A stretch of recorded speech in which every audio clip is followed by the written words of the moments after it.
Are you questioning the boundaries of common sense? The British Navy was once a very powerful maritime nation that dominated the world, but today, that status is gone. Recently, shocking reports say the British Navy is now trailing even France and Italy. Today we'll closely examine the serious state of the British Navy. Let's begin. Before that, do you want to see me dancing at Guanghuamen? If this video reaches 100,000 subscribers, I'll do it right away. Hit subscribe now and let's make it happen together. The British Navy once dominated globally by stationing warships worldwide, but after the Cold War and declining defense budgets, it faced major cutbacks. Since the 2010s, the British government has prioritized aircraft carriers, weakening other forces. Now the British Navy is riskily centered on carriers.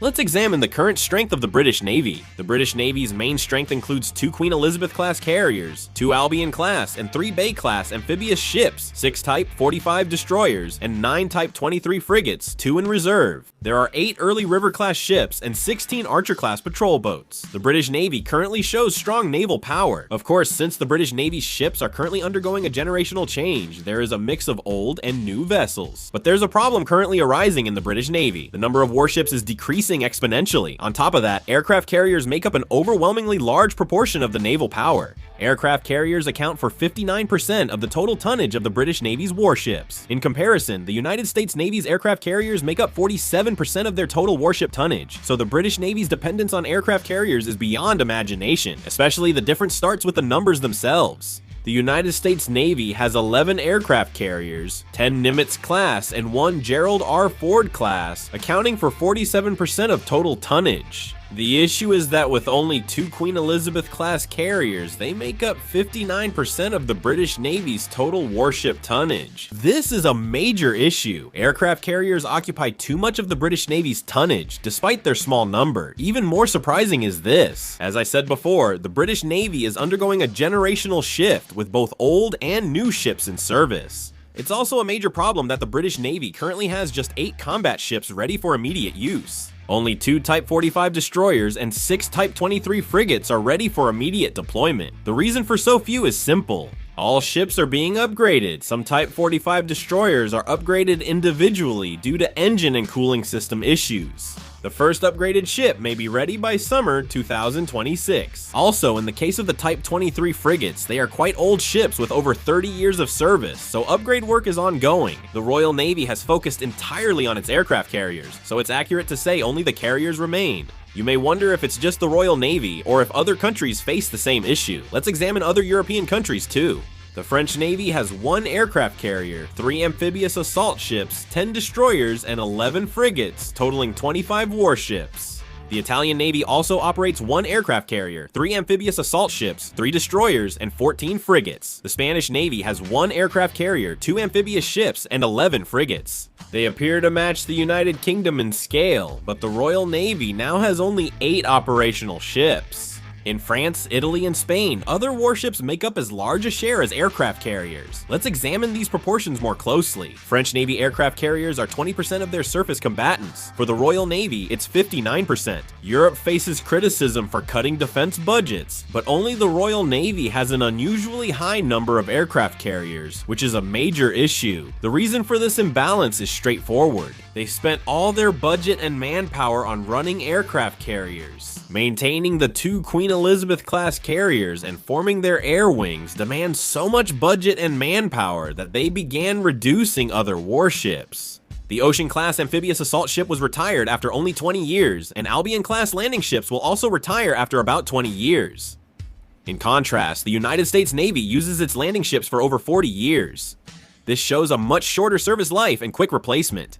The British Secretary of Defense even said these landing ships are basically retired, showing they're giving up on them. To operate aircraft carriers, they've halved other ships' service lives. That seems like a major problem. Currently, the British Navy has significant problems, starting with a shortage of personnel. In 2023, they planned to recruit 3,000 people, but ended up with less than 1,500. This issue affects more than the British Navy. Army and Air Force applicants also dropped 16% from last year. That's understandable, since British sailors earn $36.98 million annually, much less than the average worker's $57.1 million, so people tend to avoid the job. A British House of Commons Defense Committee report warns of severe shortages in military personnel and equipment, stating continued issues could lead to inevitable defeat in a full-scale war. The report says that for every 8 people leaving the British military, only 5 are recruited, so personnel are leaving faster than they're replaced. I think this is also one of the reasons why the United Kingdom is currently unable to operate all of its warships at 100%. There just aren't enough personnel to operate the vessels. The Queen Elizabeth aircraft carrier displaces 70,600 tons and carries 1,200 crew and air wing members. It can also accommodate about 1,000 more Royal Marines or Army personnel. Since there are 2 Queen Elizabeth aircraft carriers, you need 2,400 crew and air wing personnel just for them. Many people think all Navy personnel serve on ships, but many work at land bases. Having everyone on ships at full capacity would be absurd. Is the British Navy's problem just a lack of personnel? No, they're also underfunded. The British Ministry of Defense admitted in a defense review that budget shortages led them to neglect other warship maintenance, weakening their military. They said they prioritized building and operating aircraft carriers over maintaining other ships. An aircraft carrier is extremely expensive to build and maintain. Budget goes to more than building the ship. It also covers forming the carrier air wing, maintenance, and recruiting personnel.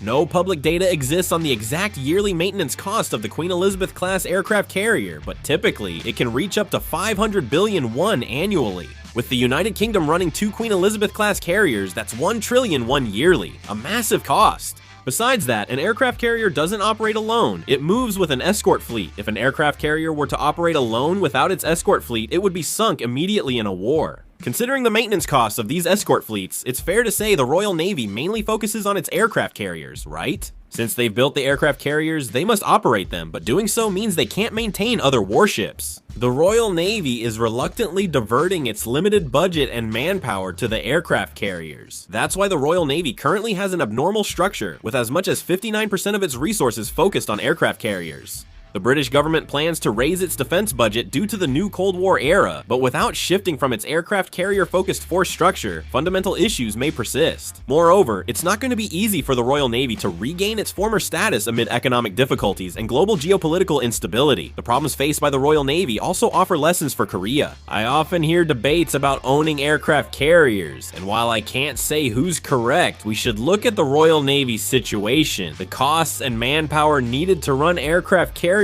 are significant. If Korea builds an aircraft carrier, similar events will occur. We must consider if the Korean Navy can build and operate an aircraft carrier and if it would weaken other warships' capabilities. Building an aircraft carrier shifts focus and resources to its operation, which will eventually reduce the strength of other warships. The Army's manpower is shrinking, and the Navy has had long-standing issues, so I think manpower problems are inevitable. So I think we should research and determine the real benefits of having an aircraft carrier. The British Navy shows that aircraft carriers are not only powerful weapons, but also expensive burdens needing large budgets and crews. Operating one involves more than building the ship, it requires an entire naval strategy. For the Korean Navy to avoid repeating the battles of the British Navy, a careful review of aircraft carriers is necessary. Aircraft carriers are powerful weapons, but we must not forget that choosing them comes with great responsibility. What do you think about the current situation of the British Navy? Please let me know in the comments. That's all for this video. Thank you.